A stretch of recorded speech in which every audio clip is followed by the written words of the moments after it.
What if I told you that being the strongest meant being the loneliest? That inhuman power came at the cost of your humanity. Manga My Anime Please presents The Boxer, a 2019 web series by Ji-Hoon. The Boxer is a commentary on the Yeah, I can't do that for the whole video. The Boxer is a commentary on the power of fantasy genre. Yeah, overwhelming power is amazingly cool, but what is the cost usually? You know, I'm still waiting to figure out why Saitama is so strong. I'm not really buying all the push-ups and sit-ups he does. It can't be that, right? Most shonen answers this question with the death of a loved one. That's at least a prize. But why can't we get something a little more realistic? You know, like there are many talented and powerful people in the real world. What did they sacrifice? Was it time, friendship, love? The Boxer provides a cost for overwhelming power. And I gotta say, I respect the hell out of it for that. The Boxer is a boxing manhwa, not about boxing. The explanation of all the traditional fundamentals are there. You got your infighting, your outfighting, your hooks, your jabs, your uppercuts, timing, counters, and hit movement. Head movement! Head movement! Head movement! But when you finish Yu's story, you won't be thinking about boxing or any of the traditional fundamentals that come with it. The Boxer is a story about humanity, a story about pushing past one's limit at the cost of that humanity. It's about the choice to either ignore and leave what grounds us to the world for the pursuit of our own faculties, or love and embrace the people around us and the complexities of life. Why do we exist? What does it mean to be a human being? And what happens when you give that up? Or for that matter, when you never have it at all? What's on the other side of humanity? Power? Anguish? Godlike omnipotence? I honestly didn't expect all these philosophical ideas coming from a manhwa about boxing. When it comes to boxing anime and manga, Hajime no Ippo is and has always been the standard for me. Currently watching Ashita no Joe. I learned a lot about boxing from Hajime no Ippo, and it gave me an appreciation for the nuances of real boxing. You know those little next times they used to do with Ippo and he'd teach you a new technique every episode? Yeah, those are pretty cool. Jab, step back, sparring, counter, uppercut. Now that's how you do it next time. So when picking up any boxing anime or manga, it's really hard not to compare it to my guy Ippo Makanuchi, the Wind God. Kind, earnest, and hardworking. But this isn't anime or manga. This is manhwa. When I first picked up The Boxer, I thought I knew what I was in for. Typical OP main character, kind of like the cool quiet type who owns his opponents in maybe 2 hits, but most likely 1. Like Sasuke mixed with Saitama. I thought, hey, I ain't mad at that, with a boxing backdrop. And for the most part, I was wrong. He owns, but he weeps inside. Enter Yu. First seen being bullied by classmates outside of a boxing gym. Yes, all boxing stories start kinda like this. Deal with it. If that's the case, you know what happens next. What happens next? A. Coach notices him. B. Fighter notices him. C. He turns the tide and beats them all up. D. A meteor hits the earth, killing them all. It's A. It's A. They're all pretty good choices though, I mean, except for the meteor one, that's not a good choice. Yeah, that would make a pretty good manga. Maybe.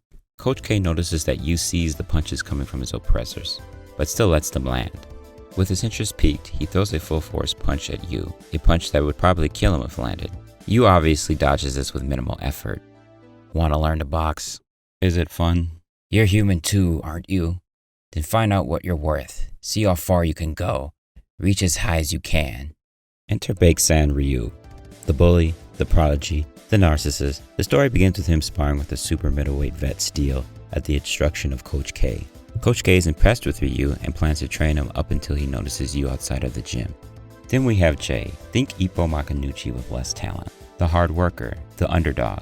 Passion is his greatest weapon. His father is a boxer and he aspires to follow in his footsteps. But how can he do that if he can't even defend himself from his nemesis Ryu? The 3 main characters of this story meet one fateful evening. An evening that seems to put them all on diverging paths. Yu is being bullied by Ryu and his lackeys and Jay interrupts. He takes a stand against Ryu's lackey, using the boxing knowledge he is privy to easily land blows on him. But Ryu enters the battle and begins to beat Jay ruthlessly. And we also get a preview here on what makes The Boxer so good. A constant fixation on the motivations and the psyche of its characters. Jay admires his father not for being a boxer, but for his courage. And it's that same courage that leads him to challenge Ryu. He sees his father in the ring and hears his words. For Jay, it's not about winning. It's about acquiring his father's courage. It's about stepping out of the world of the victim and stepping into the world of boxing. Utterly beaten and sprawled out on the pavement, he retorts to Ryu, "I didn't think for a moment that I could beat you. Don't you get it, you idiot? I'm not the old Jay anymore. I have already won." Hitting people. Is it fun? Yu easily dispatches Ryu's lackey with godlike prowess, and we are given a personification of what Yu is by Coach K. Time flows at an entirely different speed in his world. He is not a genius. No, he is an entirely different breed. He's not human. He's a monster.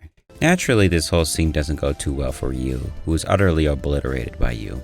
But from this very short fight, we learn quite a bit about him, and how he was born with a natural talent to fight. A talent that birthed the superiority complex within him. Tasting defeat for the first time seemingly shatters his self-esteem. For the first time in his life, Ryu had experienced the bitter taste of failure. At the age of 17, this poor weak boy wept bitter hot tears of defeat, bawling like a 5-year-old would. Yu decides to train with Coach K after seeing the passion that Jay had despite being weak and unable to defend himself from Ryu. Jay decides to follow in the footsteps of his father and become a boxer. Despite his past, he sets out to change himself and become a better person. Then there is Ryu, his confidence shattered. He succumbs to a life of violence and resentment, joining a gang and ending up in prison. So far, the manhwa has covered all of Yu's story and some of Jay's. Ryu's journey has been touched on the least, but I expect the upcoming side chapters to cover it in its entirety. For a large majority of the story, Yu doesn't have a voice. Therefore, his intentions are a bit vague. The boxer spends most of its time examining other characters, slowly revealing bits and pieces about Yu's dark world. And he is one of the last characters to have his backstory explained in detail. And oh boy, is it jacked up. As Yu progresses, the typical power fantasy is being fulfilled. He's unstoppable, nobody can beat him, he has godlike powers, it's been done before. But his real story is much darker. Depression, loneliness, and isolation plague him deeply. As he yearns to find the light, he detaches from his humanity, becoming more of a beast, and slipping further into despair. Just as you think he has found something that can bring him back his humanity, something that will give him meaning, he has it taken from him. I couldn't help but wonder if he ever would find his humanity at all. Then we have Coach K. He's a little rough around the edges, but he has Yu's back, right? But what seems like a wise coach is a maniacal psychopath with his own sinister demons, and Yu is just a puppet to be used for his selfish goals. His desire is to win and create an unbeatable monster that won't be stopped. Think Dr. Frankenstein meets Bill Belichick meets Clint Eastwood. I'm not really sure why Clint Eastwood, but he just kind of reminds me of him, Oh yeah, it's that movie $1 Million Baby. In that movie, Clint Eastwood plays a coach, and he's kind of like Coach K, except he has a soul. I love how this manual kind of flips the boxer-trainer relationship on its head. It's just not something you see in this genre a lot. The coach is usually like a mentor or father figure to the main character. And he's not just evil to be evil, he has a very bloody and violent past. What does it mean to be a human? Jean-Pierre Manuel, lightweight champion of the world. 10 years undefeated, undisputed, technical genius. 38 wins, 0 losses. One way or another, we all have to find what best fosters the flowering of our humanity in this contemporary life, and dedicate ourselves to that. Jean-Pierre dedicated himself to perfection and beauty.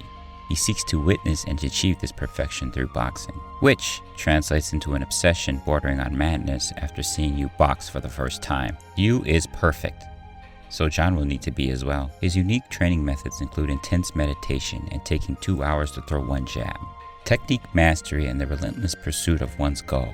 He ignores his wife and deems life worthless without his goal, abandoning his emotions in an attempt to become a monster, just like Yu. His obsession for perfection is linked to the ineptitude of his father and turmoil in his childhood. Jean is stronger than his father who abandoned him.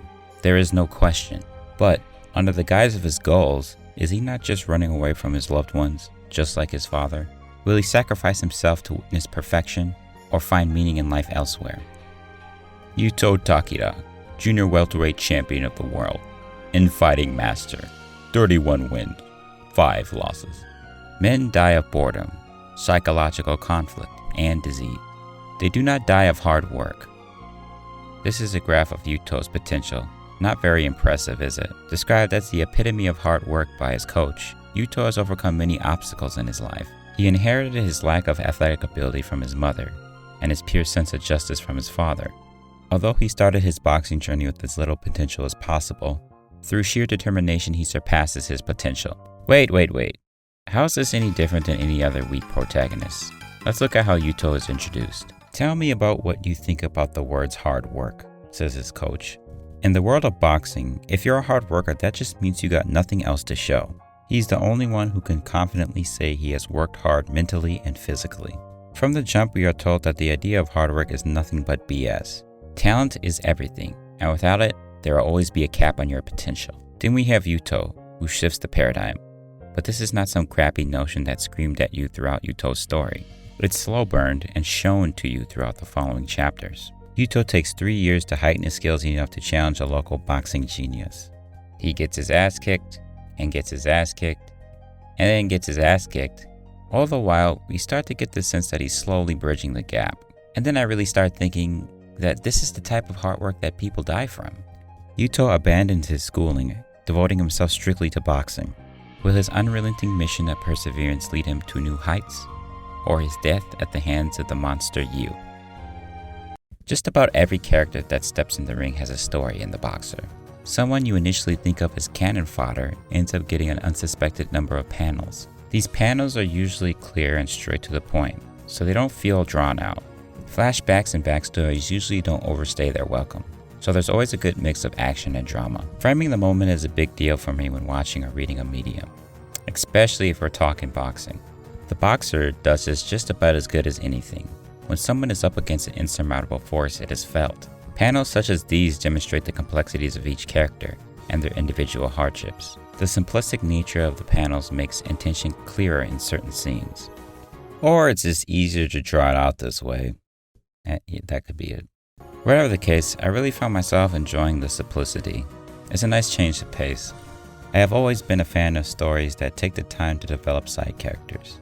I think this is a knock against most mainstream anime and manga, and specifically shonen. Like characters in most shonens might get a little bit of development, maybe a lot of development, but then they're eventually tossed away and forgotten for the main character, which is overall very disappointing. The Boxer having 3 main characters, and these characters having their own individual stories, adds more depth to the overall narrative. It feels like Yu isn't the main character in his story most of the time, and that's because of the amount of focus put on his rivals. Rivals who also have side characters that were very influential in their lives. Telling multiple stories in a grand narrative isn't easy, and I'd imagine it's even more difficult to make those characters relevant and keep them in the grand narrative. Yeah, so basically world building. It does a really good job of that. Like way better than I initially would have expected. I look at the Boxer as a more developed, more mature One Punch Man. Well, at least Yu's story. Seemingly unstoppable OP character smashing through powerful opponents one by one. You have a main character with more depth as the story progresses. More developed side characters, each with their own past and goals, with an overarching theme that kind of ties everything together. And then overall, I also like that the Boxer gets dark really quick. Some plot points and backstories really do surprise you. Oh, I do love being slapped in the face with a little bit of trauma. It's not perfect though. I mean, you got this guy with the mohawk, and then he's lucky. All he does is throw hooks. And his backstory is nothing. And then the author tells you that his backstory isn't important. Yeah, I know it's comic relief, but it's like, some panels are a little too reused. Now I'm more of a story guy, so I'm not one to complain about this, but it might be annoying to some people. So why should you read The Boxer? Well, if you're yearning for a more unique take on the power fantasy genre, one with a little bit more substance, but with the same amount of flair, I think you'd enjoy The Boxer. The Boxer isn't only for a boxing audience.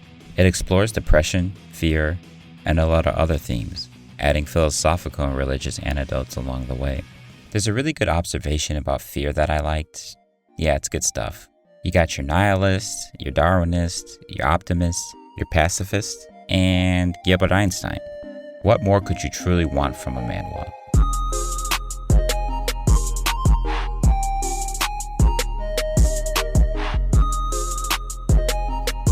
What a drag. NANI?